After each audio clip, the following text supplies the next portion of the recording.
You're listening to Catholic Chicago on WNDZ 750 AM. During the next hour, the Archdiocese of Chicago brings you programs about the people, events, and issues that touch our lives. Welcome to Catholic Chicago.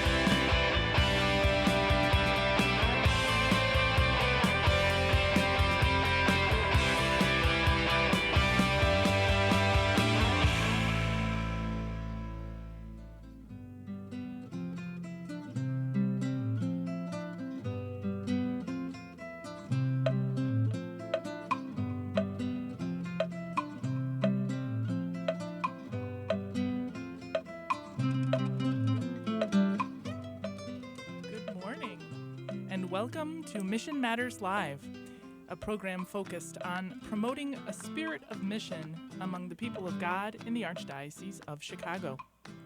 My name is Megan Mio. I'm coordinator of the Mission Office, and our engineers this morning are Mike and Brian. You are listening to WNDZ 750 AM. This month, we are broadcasting on the third Thursday of the month from 8 to 9 a.m. We have the whole hour this month. We are blessed to have with us by phone Sister Joanne Bierl, the area leader for the Americas of the Medical Missionaries of Mary. She also serves as the Director of Development for her congregation and has an office right here in the Archdiocese in the West Lawn neighborhood of Chicago. The Medical Missionaries of Mary are an international congregation of women religious that seeks to share Christ's healing love by bringing health services to people of different cultures where the human needs are great. Medical missionaries are serving in 12 countries around the world, and sisters come from 19 countries and are trained in a variety of health-related professions. So, good morning and welcome, Sister Bierl. Hi, good morning, Megan. How are you this morning? I'm doing all right. How are you? I'm doing pretty good, thank you. Mm-hmm. Very good. Well, we're glad that the spring weather has finally arrived, although we've had a few hiccups. Yeah, I know, but it is Chicago, so. It's Chicago. Just wait 5 minutes. Yeah, exactly. It'll change again. So great. So glad to have you with us. Thank you. Thank you for inviting me. Excellent. I've asked Sister Bierl to join us this month in the hope that as we learn more about the work of the Medical Missionaries of Mary, we can gain some perspective on our situation here as we continue to deal with this pandemic 1 year on, and as we're getting close to the time when a majority of U.S. Americans will have the vaccine. And, you know, the thing about this pandemic is it has forced us to really think about ourselves, our own communities here locally, but we also really need to think about the global impact too. Mm-hmm. So this is another way for us to think about this pandemic a little differently. And I believe Sister Bierl and her medical missionary sisters can help us reflect on what holistic health really means in this context of mission. So let's get started. Sister Bierl, let's get to know you a little bit. Can you tell us about your journey as a medical missionary of Mary yourself? Megan, thank you for asking. First of all, I think I'm one of the luckiest missionaries alive. I feel I've had a really wonderful experience. I'm from Buffalo, New York. That's where I'm from. Okay. And I joined the MMMs a long time ago. I'm not so young anymore, but in the mid-'60s, so it's a while now. Okay. I joined them sight unseen. They had never met me, and I had never met them. Oh, wow. So it was a pure act of faith to drive from Buffalo to Boston. And here we are, a good few years later. We're still together. Yeah. So I joined then, and I joined coming out of Buffalo and the race issue. That was why I joined. I wanted to understand being white and being black. Mm-hmm. And I was drawn to the Medical Missionaries of Mary. So I joined and went to Boston, and that's where I did my formation. Can I ask, how did you first hear about this congregation? I pretended that I was doing a report for school on different missionary activities in the church, and I wrote to a whole lot of different congregations. And I got all kinds of responses back. I chose the Medical Missionaries of Mary because I got this simple letter from a woman who to this day is my mentor, who simply said to me, I will help you walk to find what God wants for you. Wow, that's powerful. I know it. And she was a French speaker. She's from Vermont, French speaker, so she had mistakes in her English. It was wonderful.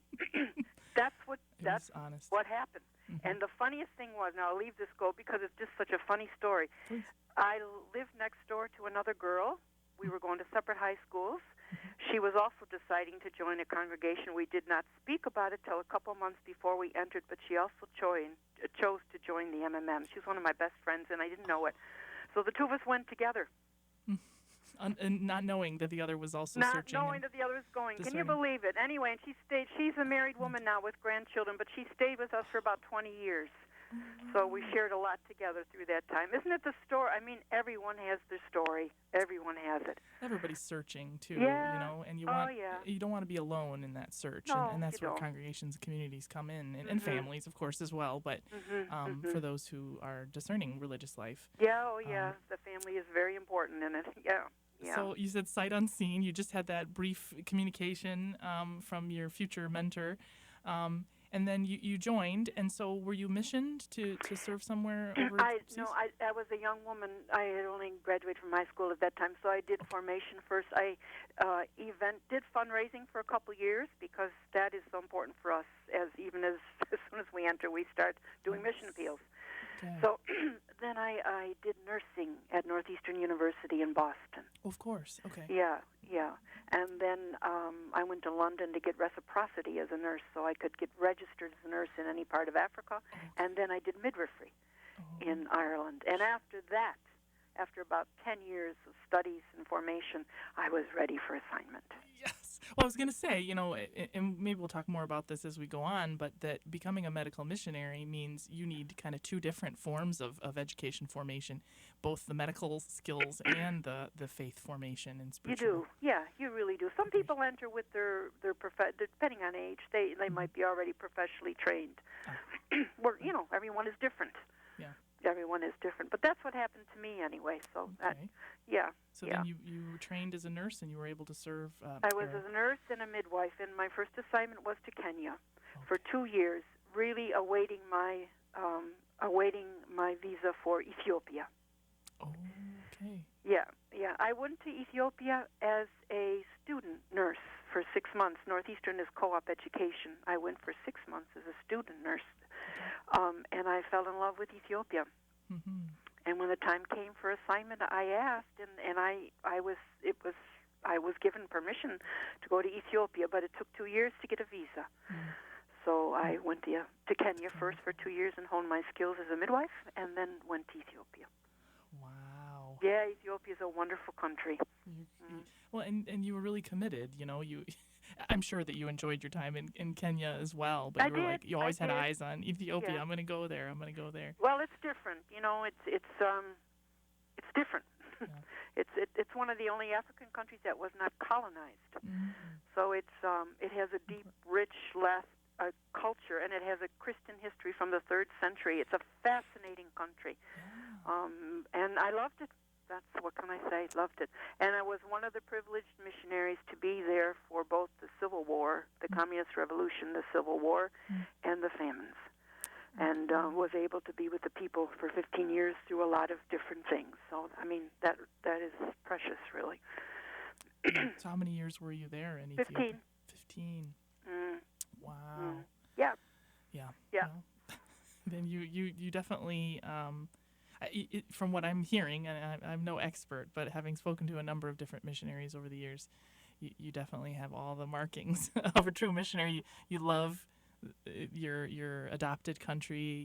You've been through some tough times, but it's being with the people and really being present and walking with, which is what you were promised at the very beginning. Yeah, and Ethiopia is the kind of country that when you go there, the expectation is that you will love it, that you will eat the food and relish it, that you will learn the language, and that you will adapt to the country. That's the expectation. Right. That's all I knew. Yeah. So, that's kind of wonderful, isn't it, really? Yeah. Well, I mean, That's true openness. That's true. Yeah. Anyway, that was it. And then followed years in leadership, and then I was asked to go to Honduras to start a mission for us there. Okay. Quite a change. Yeah, exactly. Whoa. Yeah. Okay. So how many years were you in Honduras? About 6. 6 years. Okay. Yeah. I go back every year now, but in terms of living there, I lived there for about 6 years. Yeah. Okay. Yeah. And then now your role today, how did that come about? My role today is I'm still in leadership. I've been in and out of leadership a lot in the congregation, which is a blessing because I got to see every country really. So I'm still in leadership, which means I have a certain responsibility to facilitate our lives in Honduras, Brazil, and the United States. Okay, we're not a big group, but that's where we are, and that's where we're working. So that's that part of it. And then at the same time, also I'm our development director. So I'm working with the team here in Chicago. There's 4 of us, another sister and 2 lay women, and we're raising the money to do our work. Yeah. Mission so the appeals. 2 things together. You're familiar with that, I was just going to say, mission appeals are a big piece of that. You mentioned it already. We have wonderful donors. We really do. So, they really are wonderful. I'm sure you have dedicated donors as well because of all the amazing stories of really life-changing work that the sisters do. We'll get into there's that. There's people from all over the United States, certainly from here in Chicago, from Boston, where we started, who have been with us, some of them for 60 years. Yeah. Right. I mean, they're really marvelous, really. Anyway, our job is to keep them informed, isn't it? Yeah.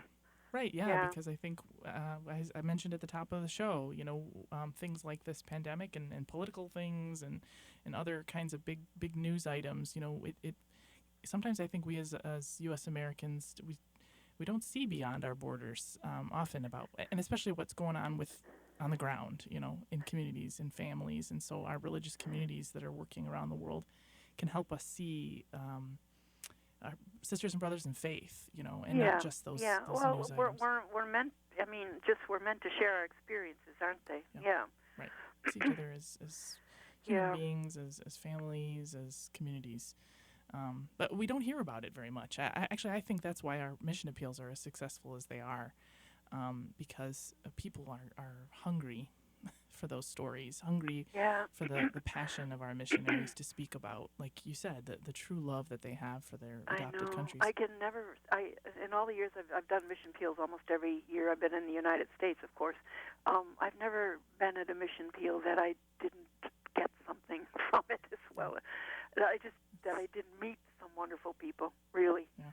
Right. Really, I remember doing ones in the Cincinnati diocese when I came home from the famine in Ethiopia, and I was a basket case. I was a young woman. I didn't know how to handle a famine, and I went from parish to parish in that diocese, and those people ministered to me. I'll tell you, they were they understood. I cried at every homily. I just, I had come home from mass graves and hunger, and it wasn't like I was a relief worker who went out to help people, which is hard enough, but I was living with people that I knew them. Right. And all of us, it's not me, I was with a group, but coming back here, I felt those people ministered to me. Even when I go now to Cincinnati, I always say I have such memories of this diocese. Isn't it funny, that I'm remembering that today, really? Yeah. So we minister and we're ministered to, isn't it? Right, at all times, right, even when it's unexpected. Yeah. Well, it's time for a break now. Oh, my God. First 15 minutes are up, but we'll be right back to continue our discussion with Sister Joanne Bierl and the Medical Missionaries of Mary. Stay tuned.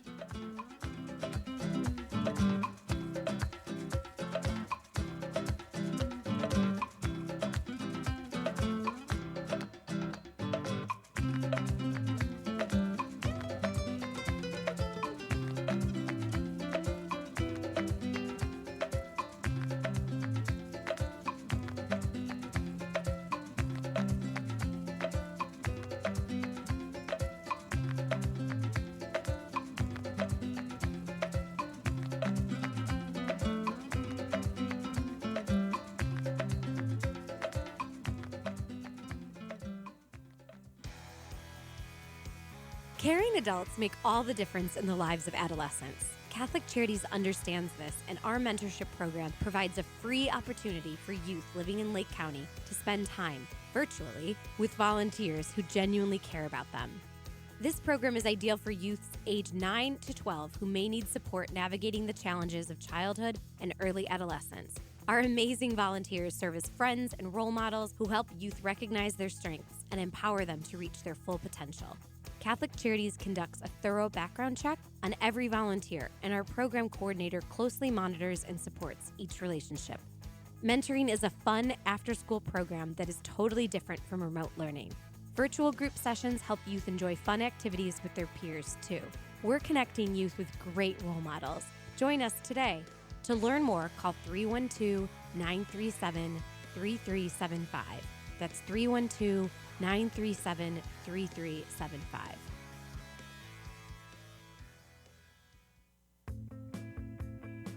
We invite you to watch Catholic Chicago this weekend, featuring a conversation with Cardinal Blaise Cupich and video highlights from across the Archdiocese. Here's host Todd Williamson. The effort to get vaccinated, why the Church is helping to spread the word. We'll go inside the classroom as a national study shows how Chicago's Catholic schools are keeping students on track during the pandemic. And too many people are going hungry. We'll visit a food pantry where Catholics are working to meet that need. Watch Catholic Chicago Friday at 7 p.m. on Chicago Loop Cable, Channel 25, and Sunday afternoon at 3 on the Comcast Network, Channel 100.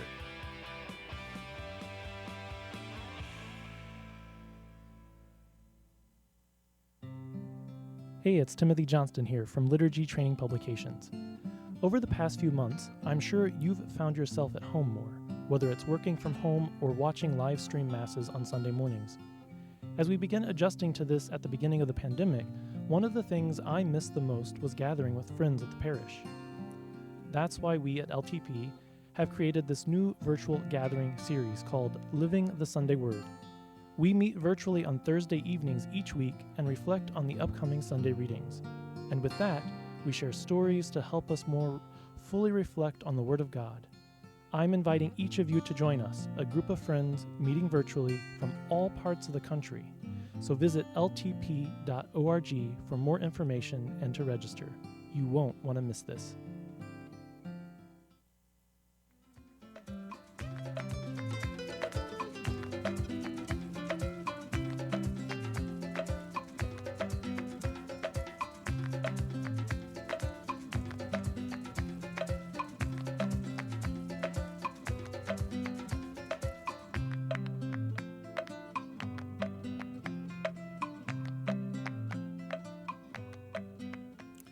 Welcome back to Mission Matters Live.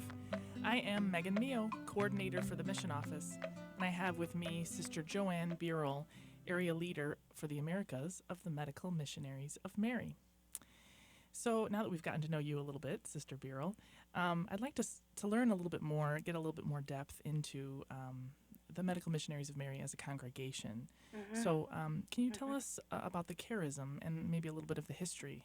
Okay, sure, I can do that, Megan. Yeah. In terms of congregations, we're relatively young because we were founded in 1937, okay, by an Irish lay woman who was working as a lay missionary in Nigeria, Marie Martin. We were founded out of God's call to her, how she experienced it, of the need for health care for women and children. That was her call. And she waited till 1937. That was the year that the Holy Father, at that time, gave permission for women religious to study all phases of medicine. It wasn't really considered appropriate for sisters to be doctors and midwives and all that. But that was changed, and that was the year we were founded. Because from the beginning, she wanted us to combine being a sister with being a professional medical person. So that's how we were founded in Nigeria in 1937. We're not a large congregation. We're about 300, a little more than 300 now, and we were never really large because of the specific. Yes, it's so specific to health care. And it's a very narrow. Not everyone is called to be both a missionary and do health care per se. That's our reality. And we're in 7 countries in Africa and in Latin America, both East and West Africa, and have developed over the years. They have about 25 health projects now that range from hospitals to healthcare centers to health-related, but it's all around healing, that's for sure. Yeah, and the kind of women who come to MMM, or any of us who come, we're independent, for good or for bad. And MMMs are workers. I think it's because half of us are nurses and midwives, and you're practical, you know, that kind of, you know, we're less academic and less reflective and have to work hard on that piece. It's there. It really is there. Sure. But our nature is to get in there and work. Right. That's just the kind of people that most of us are. We recognize that, you know. Right. That's the personality type. That's interesting. I mean, I would say, in a way, that's something that I would say is true of all missionaries to a certain extent, to make something out of nothing. In many cases, Yeah. you know, you're kind of dropped in a place where we got all these issues. You know, see what you can do. What can you do? Yeah, exactly. You know, build a school, just start a school under a tree. You know, make a hospital out of a building, and you know, a few medical devices. So, I mean, I can definitely see that in general, but then I think on top of it all, being professional medical care workers, you know, yes. Yeah. I can see that drive. You know, let's just get started. Let's, you know, jump in and get your hands dirty, so to speak. Well, the need is so evident. Yeah. The need is there. You see, that's the thing. Healthcare is just such an obvious need, isn't it? Yeah, everywhere. Yeah. Right. So you mentioned, I just want to make sure this is clear too, you yourself, when you first discerned, you were very young, so you wound up going through some medical training at school. But some of the women, I believe, who've joined, and they're from all over the world as well, those who have the vocation, have already been, you know, have medical training, and that then they're kind of adding this to their that's right. the community, the spirituality to their work. Some already trained, and then they do they make the connection to integrate it with formation as a sister. Yeah. Right. Yeah, I would imagine as a missionary. Yeah. That having that support system is key, just based on everything else. You know, that there's such great need that sometimes it really is very, very difficult to accomplish what's needed, the goals in a certain community. But let's talk a little bit more about the sort of spirituality, the mission behind it, because I saw this mission statement on the MMM website, and just a few things stood out to me. So I'll just quote it here and then ask a question. We are women on fire with the healing love of God, engaging our own pain and vulnerability. We go to peoples of different cultures where human need is greatest. So, I mean, all of that is amazing, but I think that the phrase in particular that stood out to me was that you engage your own pain and vulnerability. Can you tell us a little more about what that means? Yeah, the mission statement means a lot to all of us. And first of all, let me just say this to you: it is aspirational. We're not there, right? But it is something that we're trying. We consider ourselves, you know, that we're wounded healers ourselves, that we're not perfect, and that we don't go to solve anyone's problems, and that we will make mistakes, and that we are vulnerable ourselves, and that where we meet people, I don't just meet a person as I'm your the nurse and the patient, whatever, but we meet around our own vulnerability as people. I mean, I can explain that in one simple way is just to talk about something like language learning. You're learning a language in a new country, and you feel so vulnerable. Right. And if you allow yourself to understand what that vulnerable feeling is like, then when you relate to people who have to go into a government office in that country and they feel so simple and they can't do it, you can meet them because you know what it is like for them to feel vulnerable, because you know what it is like to feel it yourself.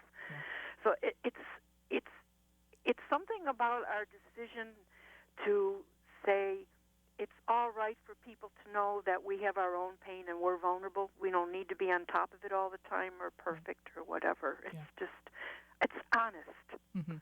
Now, we're not perfect. We're not. Right. Don't always remember this part of the mission statement. No, but this is important to us in the fact that we even refer to ourselves, we're wounded healers ourselves. We might be healers, but we're wounded ourselves, and we need it as much as we can heal, we need to be healed. Yeah. I mean, it speaks to empathy. It speaks to humanity. everybody involved in the process has pain and their own vulnerability for sure. And I would say for when it comes to mission, you said language. I'd say just culture too. I think sometimes all of can that leave you being all very of that. valuable, It leaves vulnerable. you feeling so vulnerable and so Lost. unable to cope and all of that. Yeah. And then you begin to understand what the poor feel like so much of the time. Yeah. It's a little bit of a solidarity of I'm with you in that. So then the mission statement continues. I'll quote again and then ask a few more questions. It says, "Our own belief in the interrelatedness of God's creation urges us to embrace holistic healing and to work for reconciliation, justice, and peace." Mm-hmm. So now, first and foremost, I thought this phrase in particular really stood out and something I think that would be very valuable for us to be reflecting on right now during this pandemic, holistic healing. So what does holistic healing mean for medical missionaries? Well, for us, what it means is that the person in front of you is a whole person, body, mind, spirit. Mm-hmm. You might be looking at the body because that's your immediate job, but they're a whole person. Can I give you one example? Sure. Okay, I'm just going to give one example because I know the woman, and it's on my mind right now. Yeah. In our mission in South Sudan is a young Rwandese woman. She's from Rwanda, Odette. She's a lovely young sister. And she told me a story she wrote. I put it in our newsletter recently, actually, because it was wonderful. She grew up through the genocide in Rwanda. Her family went through hell, and she had to learn a lot there. And one of the things that she learned was forgiveness. Mm-hmm. Now she's working in South Sudan in our healing center. And she's working with people, and she was helping one particular person who had mobility issues. She couldn't walk, and part of the reason she couldn't walk was because she had raced through the bush during the war in South Sudan. She'd lost her husband and her children. The woman was alone. She was a widow. But what I'm saying to you is Odette, out of her own experience of forgiveness, worked with this woman to help release within her the ability to forgive the people who killed her family. So on top of taking care of her hip, it was, this is what needed to happen. So I mean, to me that's a simple story, really, but it's just one that that for me helps me relate to the person in front of you has healing that has to happen, which may not even be physical. That may not be the least of what they need. Right. I could give you a million stories about that. The care of caregivers, all the home care that we're doing. The example in Honduras, we do a lot of home care. And when we were doing it, we realized that the people who really needed caring as well was the people doing the caring in the families, the mothers, the sisters. And so we began a program. We're bringing them together so that they could sit and talk about what it's like. We get so many young people back to Honduras who've been deported from the States, and they're in not great shape. Some of them have had factory accidents or whatever. There's a lot of serious illness and problems in those who are confined to their homes, and their caregivers are exhausted. Right. So now the caregivers come together to give support to one another. So it was in doing home care, he said the physical needs are important. They are. Right. But the needs of these caregivers to be honored, cherished, respected, that had to be. So that's like the holistic piece of it. Does that make sense? Yeah, absolutely. I mean, I think that, like you said, I would imagine that oftentimes the physical ailments are connected to some kind of emotional or spiritual harm. Like you said, either been through a war or a person has dealing with the struggle of poverty or a mistreatment by systems, institutions, immigration or whatever the case, that are bigger than just that physical ailment right there. But it's deeper and it's part of that. Yeah, the whole person, like you said. Yeah, and then it's a conscious decision for any group who's working on a project to say, how do we meet this need? We started a clinic. Okay, that's good, but it's just not enough. Well, I'm sure that you see, you start with the physical, and then things start to that's right. grow as you see, okay, there's a deeper need here. Or there's a deeper need here. It could be pollution. It could, we have a lot of asthma in our place on Honduras, San Pedro Sula. So we had to deal with the pollution issue. How do we do that? How do we clean up the neighborhood? So it just holistic healing means you just don't stop with the physical, but you look deeper. Sure. Yeah. You look deeper. Yep. Well, you know what? It's time for another break. Oh, my God. Can you believe it? But we'll be right back in just a moment to continue our discussion of holistic healing and mission. Thanks. Stay tuned.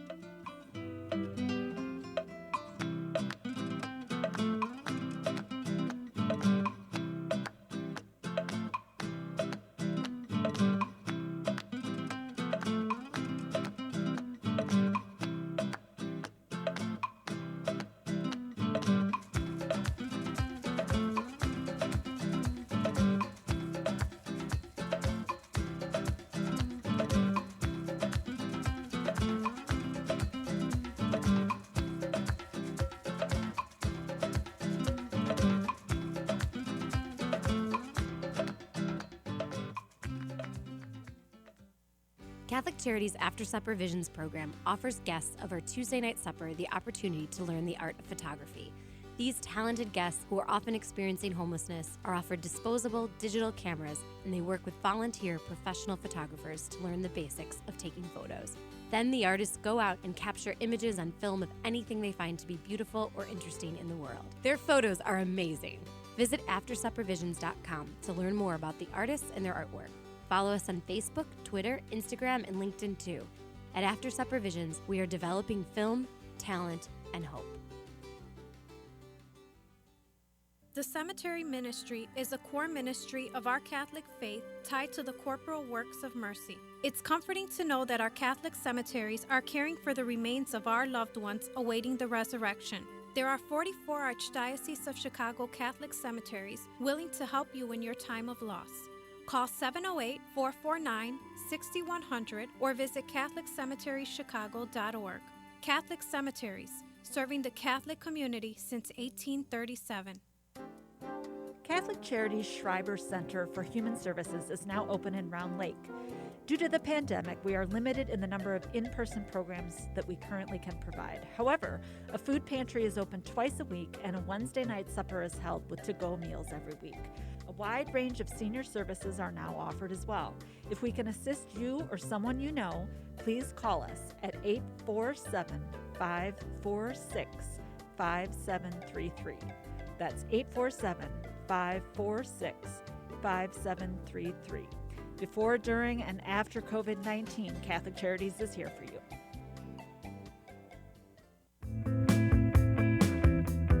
You're listening to Catholic Chicago on WNDZ 750 AM. Every Monday through Friday from 8 a.m. to 9 a.m., the Archdiocese of Chicago presents programming about the people, events, and issues that touch our lives. Thanks for letting us be part of your morning. Now again, Catholic Chicago.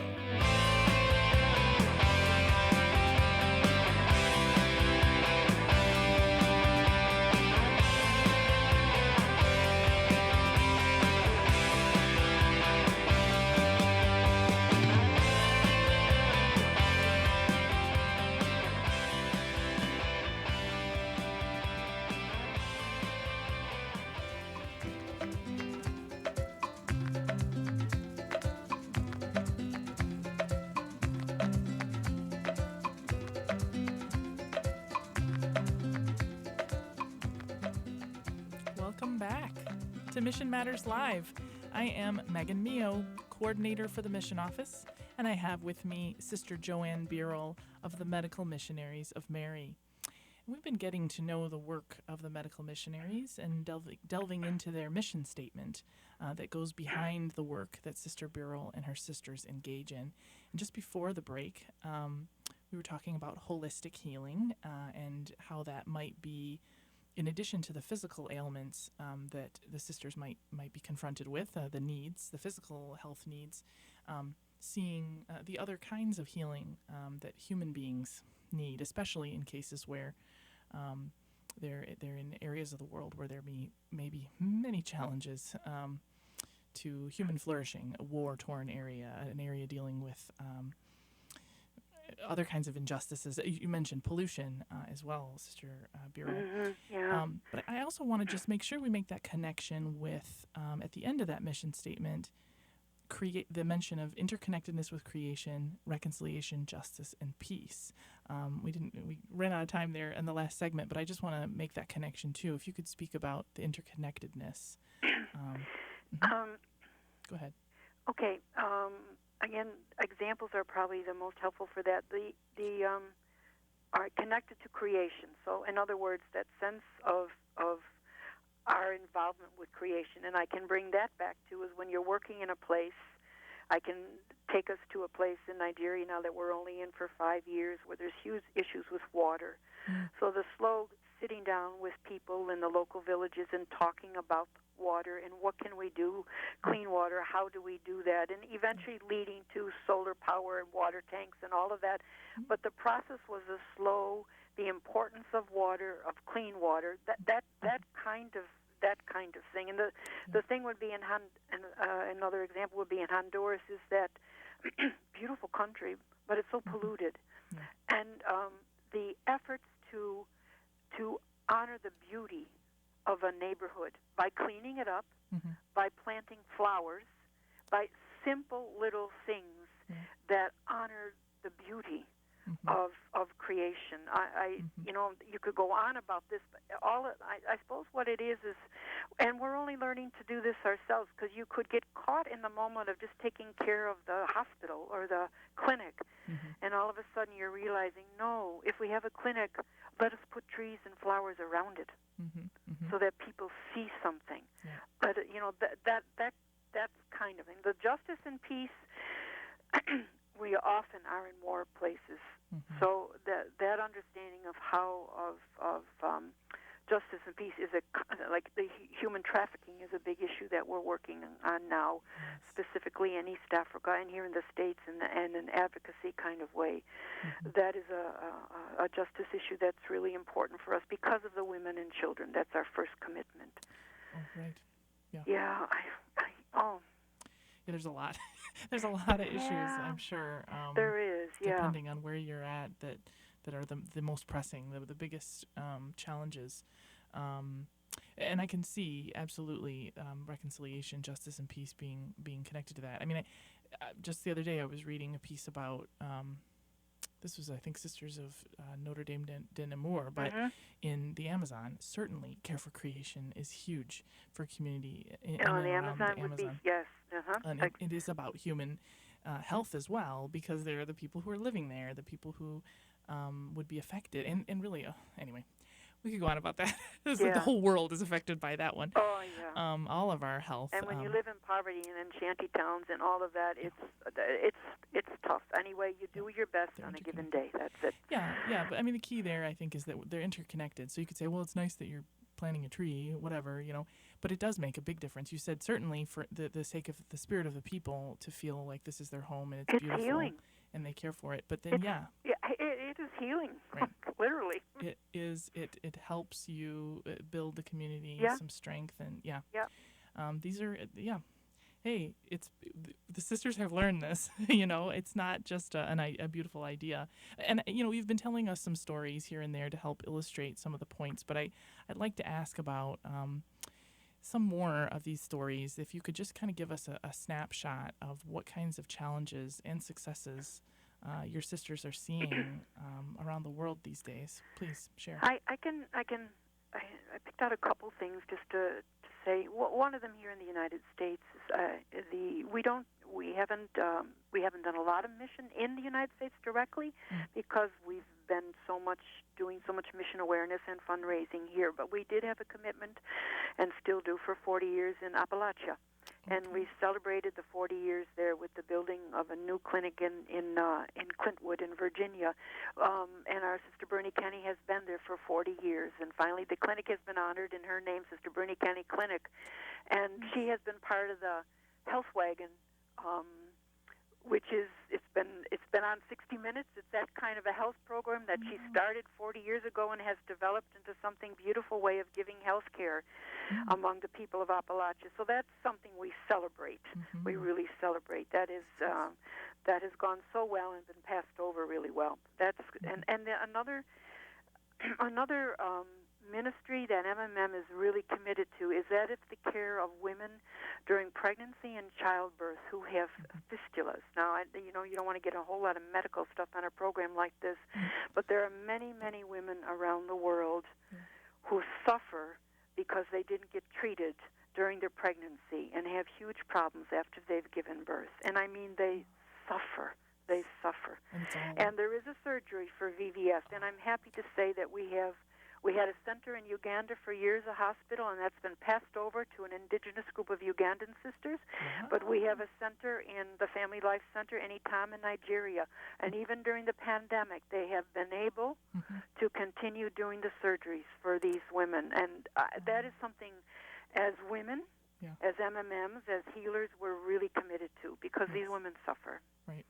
They really suffer. So that's been going on. It's been difficult because of the pandemic, or everything is difficult because of the pandemic. And then another ministry that has been adapted and changed in the most recent years is our involvement in palliative care. Yeah, in Tanzania, in a place called Singida, and in Malawi, and those are two particular programs where we have worked with the government and with the people to understand the value of palliative care and hospice, where at a certain point we recognize that healing no longer means getting better physically, but preparing to die, and have worked with the government to make sure that the pain medication is there. That's an easy thing to say here in the States, but it's not an easy thing to say in some countries. And I'm so proud of our sisters who work so hard to make sure that palliative care is available. It's not that we have a place to do it, it's all home care. It's all home care. So those are things, I mean, really, they're struggling during the pandemic because of the inability to get around and just because it's really hard for people, really. But those are successes. The VVF program, the fistula program for the women in the palliative care right now and in Appalachia are just, they're things that are going well. And I could say, and this is a wonderful thing to say, is because I just heard it, we have 9 women who are going to join us as postulants in West Africa, and 5 who are joining in East Africa this year. So that's like 14 new people who are considering giving their life to God, journeying with us. So that's kind of nice, really. That's very good news. Isn't it? Yeah. Yes, absolutely. Well, I think the stories you just shared, I think one of the things I'm sure, and given that you are a smaller community as well, is the sustainability of this work that you do. Because it's one thing to say, well, while we're here, we've got these skills, we have access to this funding, we're going to do this good work.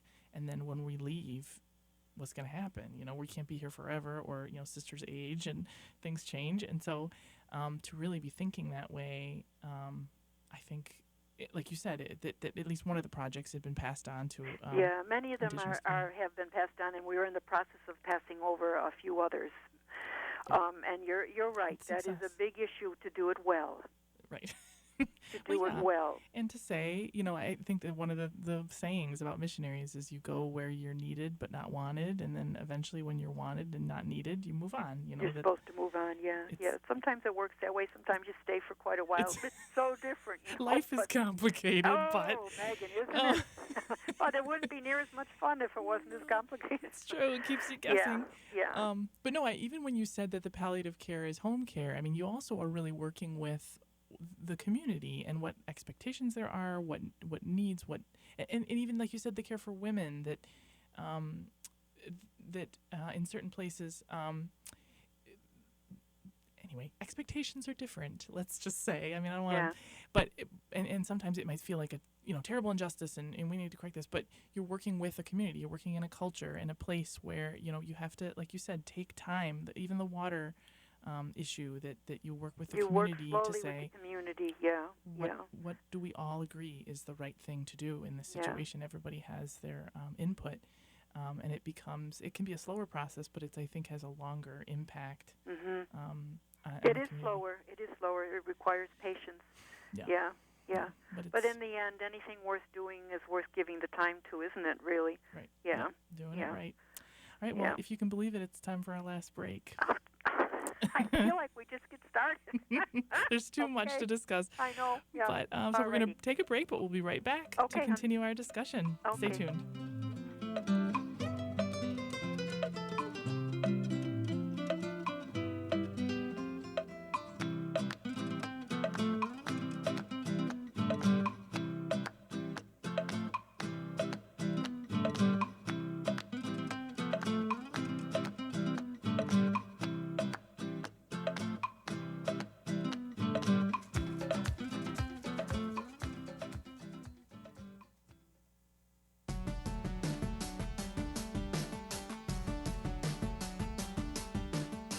Hello, I'm Cardinal Blaise Cupich. I got my COVID-19 vaccination, and you should too. It took just a few seconds and was painless. The Food and Drug Administration determined the new vaccines are safe and effective, and the Holy See, as well as the United States Conference of Catholic Bishops, has concluded getting the COVID-19 vaccine is an act of love of our neighbor and part of our moral responsibility for the common good. We have lived with the pandemic for many months, and I know we're all getting tired of it. Vaccination is one of the most important ways you can protect your health and the lives of those you love and help bring the pandemic under control. When it is your turn, I urge you to be vaccinated. And remember, to do your part by wearing a mask, washing your hands, and watching your distance. Thank you, and God bless you all.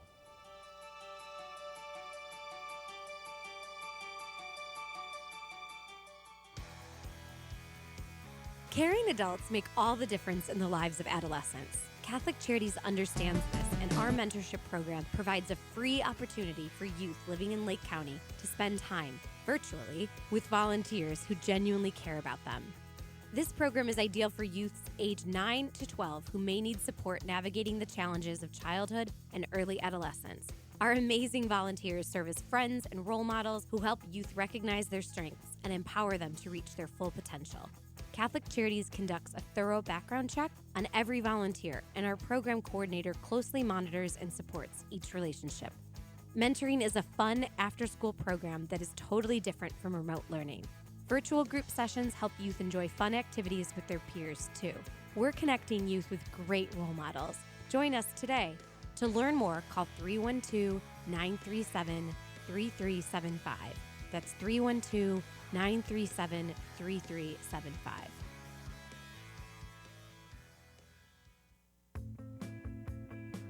We invite you to watch Catholic Chicago this weekend, featuring a conversation with Cardinal Blaise Cupich and video highlights from across the Archdiocese. Here's host Todd Williamson.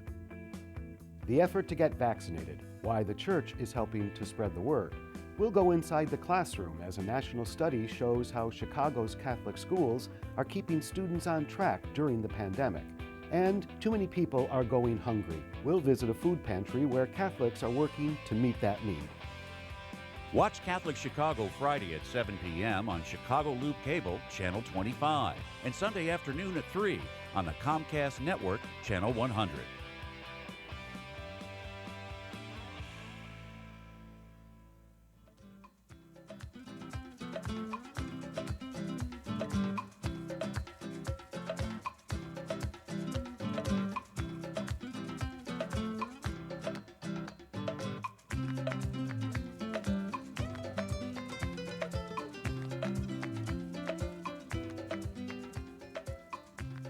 Welcome back to Mission Matters Live. I am Megan Mio, coordinator for the Mission Office, and I have with me Sister Joanne Bierl of the Medical Missionaries of Mary. We've been talking about the holistic healing ministries of the sisters around the world. And now with our last segment here, I'd like us to just reflect on what this past year has taught us. And my hope for the whole show was that in Sister Bierl sharing these stories and works that the sisters are involved in, that it would help us here in the U.S. reflect on our interconnectedness with the world, especially as we can see it through the pandemic, but also how we can think about holistic healing here at home. So, Sister Bierl, how have you seen this global pandemic? You mentioned it as a challenge over and over, in the work that your sisters are doing, but how has the global pandemic changed the members of your congregation and the communities in which they minister? It's been tough. There's no doubt about that. It's been tough because of violence, hunger, all the effects of it have been really tough, hard for people to live with. I would say how it's changed us is we're looking deeper to find meaning. I would say, and I would know that there's an effort to be kind, understanding, and I would say and have experienced that people are admitting more their own vulnerability and fear, especially when there's a number of places where we are where there's a great deal of violence because of the pandemic, and it's not comfortable. It's scary, and people are more admitting their fear, and it just simply is not easy. The other thing is the practical side of it is the lessons we're learning about Zooming and communicating with one another and doing it in ways we hadn't done before. And the connections we're having, we're actually having more connections with East and West Africa and all of that than we would have before because we're watching each other on Zoom and chatting and trying to do that. So that part is good. So I don't know whether it's changed us. I think it's made us go deeper and slower. Sure. Yeah, deeper and slower. In other words, what is God saying to us through all of this? Because it's never going to go back to being the same. True. Yeah, absolutely. Yeah. This is one and of we're those not moments. there yet. No, right. I think 100 years from now, we've been talking about the Spanish flu, and everyone's like, "Oh, I didn't think about that one before." Yeah. But 100 years later, we're starting to think about that more deeply. Yeah. That it will take a lot of time for us to really see how this pandemic is changing us. But I would agree with you, just from my own experience here in the U.S., that some people lash out when they're afraid, and that's a natural reaction anybody might have. But at the same time, I think a lot of people, it has made them more empathetic because we're all in this. Yes. We're all struggling. We've all given something up, and I admit there are some who give more. And some who have suffered more because of this pandemic, and so we're more aware of that, I think, as a result. Yeah. And globally, it's just like, I think we sometimes still are not aware, because I think this pandemic has turned us inward to a certain extent, that we aren't looking out. But in a way, this is a thing that we're all experiencing, that really can be a connector to us more than ever. And you mentioned communications. I have been really surprised and amazed, I guess, when you're forced into it, that we're able to connect with missionaries overseas in a way that in more ways than we ever have before. And it's just because we're learning how to use these technologies. You got to do it. Exactly. You got to do it to get by these days. Yeah. And so now it's making the job a little easier for us here in the mission office. But before we run out of time, we just have a few more minutes. What are some of the lessons about holistic healing that you and your sisters, the Medical Missionaries of Mary, could share with us here in the U.S. That would help us endure these last months? To be really honest with you, Megan, it's such a good question, hon, and there are so many people here in the U.S. that are really helping all of us to make good decisions about it. One of the things for me, as an MMM sister, and out of my own experience, is just to be conscious of the mind, body, spirit connection, and to be conscious that your body feels what's going on too, just to be respectful of your own person. Don't give yourself a hard time if you lash out, as you said. Just say, okay, take time to just respect yourself in this, to be mindful of your own connection. I really take time to breathe. I really mean that, just to take in a breath and say, this too shall pass. I am part of God's universal story, something that puts the perspective, that part, that, and a sense of humor. I tell you, we laugh. We just try to find joy. And another thing that I find, and I know that our sisters find this too, and we talked about this before, is pick something in nature and watch it grow. Just pick some. I live near Market Park. I watch the trees bud.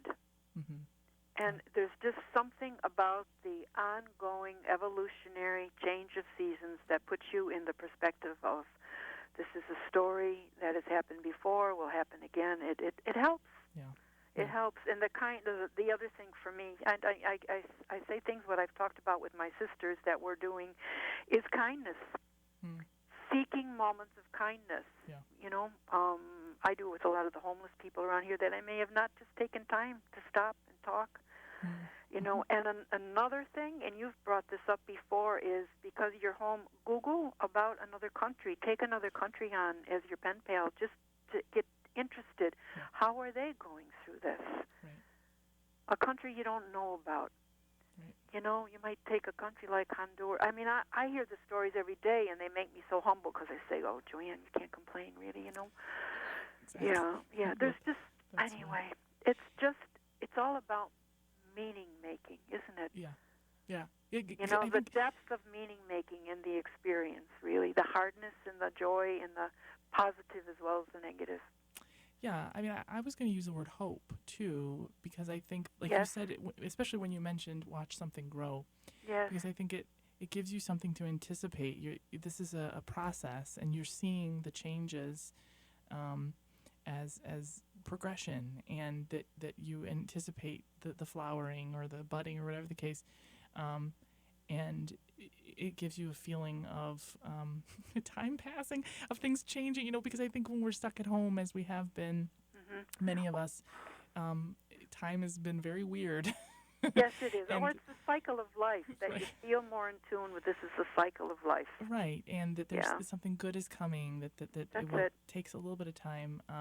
You mentioned learning about other countries. Well, you may as well also consider learning about the Medical Missionaries of Mary. So I'd Yeah. like to invite everyone to go to their website, which is www.mmmworldwide.org, to learn about the Medical Missionaries of Mary, hence the 3 M's, and see there's a number of newsletters in there, updates about things that are going on, sisters projects, and what else could they find on that website, Sister Joanne?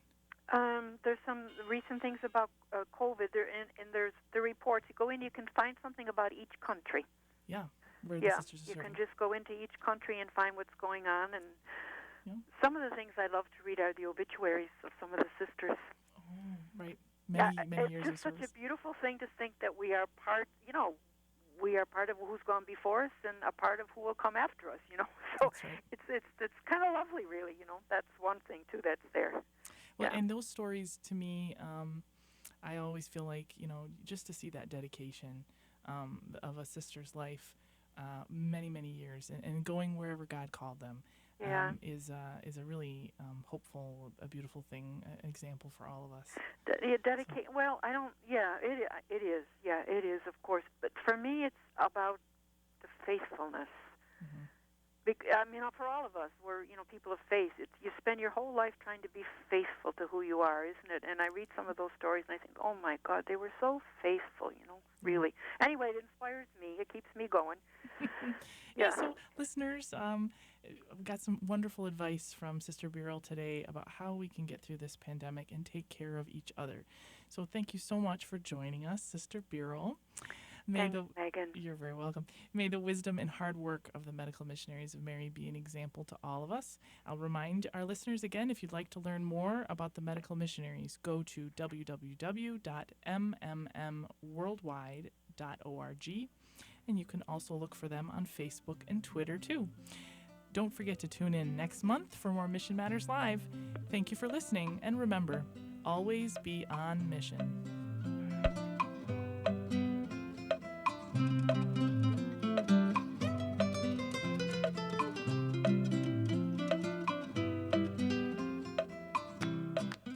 Join us every Monday through Friday at this time for Catholic Chicago. You can stream our programs live or listen to past programs by visiting our website, archchicago.org, and clicking on Radio TV. And please connect with Catholic Chicago on social media.